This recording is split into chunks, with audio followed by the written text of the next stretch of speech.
ఉదయకాలపు దేవుని ప్రత్యక్షత.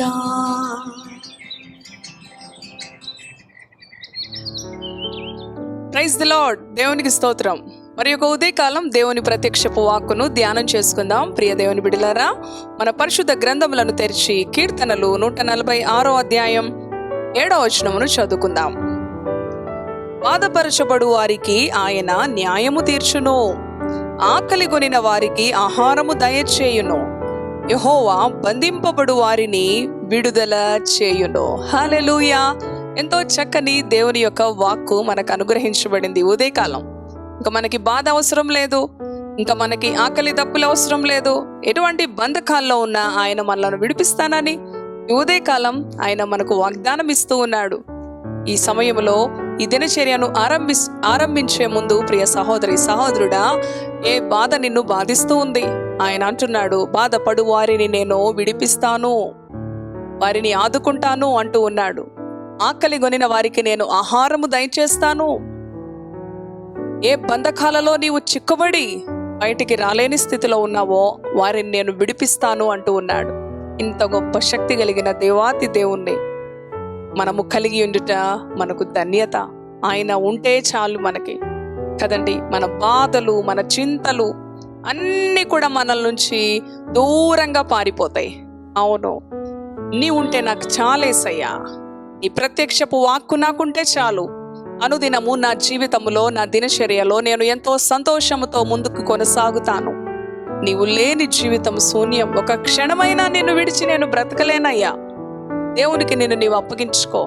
ఇంత చక్కని మరి వాగ్దానము నమ్మికతో ప్రభువు నీకు ఇస్తూ ఉండగా ఎందుకు నీకు భయం? ఎందుకు నీకు దిగులు? ఎందుకు నీకు చింత? ఆయన అంటున్నాడు కదా, బాధపరచబడు వారికి ఆయన న్యాయం తీరుస్తానంటూ ఉన్నాడు. లూకాసు వార్త 18వ అధ్యాయంలో ఉంటుంది. ఒక అన్యాయస్తుడైన న్యాయాధిపతి ఆ విధవరాలు మాటి మాటికి వచ్చి మరి న్యాయం తీర్చు నాకు, నా ప్రతివాదికి అన్నప్పుడు ఆ అన్యాయస్తుడే న్యాయం తీర్చాలనుకున్నాడు. వాడు అసలు దేవునికి భయపడడు, ఏ మనిషికి భయపడడు. యేసయ్య అంటూ ఉన్నాడు కదా, నీ విషయం కదా నేను దీర్ఘశాంతం చూపిస్తా ఉన్నాను. ఒక అన్యాయస్తుడే న్యాయం చేయాలనుకున్నప్పుడు కదా, ఏ బంధకాలు, ఏ బాధలు నిన్ను కృంగ చేస్తా ఉన్నాయి, ఆయన నీకు న్యాయం తీర్చే దేవుడు. ఎవరు నీకు అన్యాయం చేశారు? ఎవరు నిన్ను మోసగించారు? ఎవరు నిన్ను విడిచిపెట్టారు? ఆయన నీకు న్యాయము జరిగిస్తానంటూ ఉన్నాడు. నీ పక్షాన ఆయన నీకు విడుదలిస్తానంటున్నాడు. నీ పక్షాన ఆయన గెలిపిస్తానంటూ ఉన్నాడు. కాబట్టి అయ్యో, నేను ఇటువంటి బాధలో నన్ను విడిపించేవారు ఎవరు అని వేదన చెందినట్లయితే యెహోవా దేవుడు యేసుక్రీస్తు ఆయన నీకు న్యాయము తీరుస్తానంటున్నాడు. నీవు బాధపడకు. ఆకలిగొనిన వారికి ఆహారము అనుగ్రహిస్తానంటూ ఉన్నాడు కదా. ఆయన అరుచు పిల్ల కాకులకు ఆహారం పెట్టే దేవుడు నీకు ఆహారం పెట్టడా? ఏ ఆహారము కొదువైనది నీకు? ఆత్మీయ ఆహారము, భౌతిక ఆహారం. ప్రియ సహోదరి సహోదరుడా, ఆయన అరుచు పిల్ల కాకులకు ఆనాడు ఏలియాతో కెరీతు వాగు దగ్గరకు కాకులతో ఆహారం పంపించిన దేవుడు కదా. సరేపతు విధవరాలు, ఏలియా కరువు దినాలు ఎంత అద్భుతంగా పోషించబడినారు. ఆకలి దప్పులతో అలమటిస్తూ ఉన్నావా? ఎవరికి చెప్పుకోలేని స్థితిలో ఉన్నావా? బంధువులకి చెప్తే, ప్రక్కన వారికి చెప్తే ఏమనుకుంటారో అని ఒకవేళ నీకు నీవే నీ లోపల కుమిలిపోతూ ఉన్నావా? ఆయన బిడ్డల్ని ఎన్నడూ ఆకలిగొననివాడు, పస్తులు ఉంచడు. ఆయన నిన్ను తృప్తిపరుస్తాడు. అవును ప్రియ దేవుని బిడ్డ. అలాగే 3వ వచనంలో 3వ భాగంలో బంధింపబడు వారికి ఆయన విడుదలిస్తానంటున్నాడు. ఏ బంధకాల చేత నీవు ఈ రోజున విడుదల పొందలేని స్థితిలో ఉన్నావు? ఏ బంధకాలు నిన్ను పట్టి పీడిస్తా ఉన్నాయి? ఆర్థిక సమస్యలా, మానసిక ఒత్తిడియా, ఏ సమస్య, ఏ పాపము నిన్ను ఏలుతా ఉంది?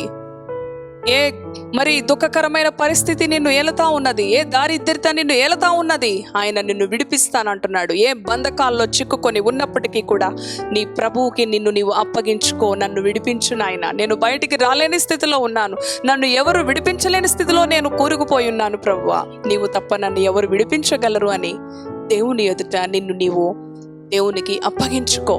నీ స్థితిని ఆయనకి తెలియచేయి. నీ హృదయం విప్పి, నీ మనసు విప్పి, నీ దేవాతి దేవునితో మాట్లాడు. ఆయన నిన్ను విడిపిస్తానంటున్నాడు, నిన్ను పోషిస్తానంటున్నాడు, ఆయన నీకు న్యాయం తీరుస్తానంటూ ఉన్నాడు. ఇటువంటి శక్తి కలిగిన దేవాతి దేవుడు మనకుండగా మనం ఎల్లప్పుడూ ఆయనలో ఆనందిస్తూ ప్రభు ఇస్తున్న ప్రత్యక్షపు వాక్కును బట్టి ప్రభువుని స్తుతిద్దాం. తలలు వంచండి, ప్రార్థన చేసుకుందాం.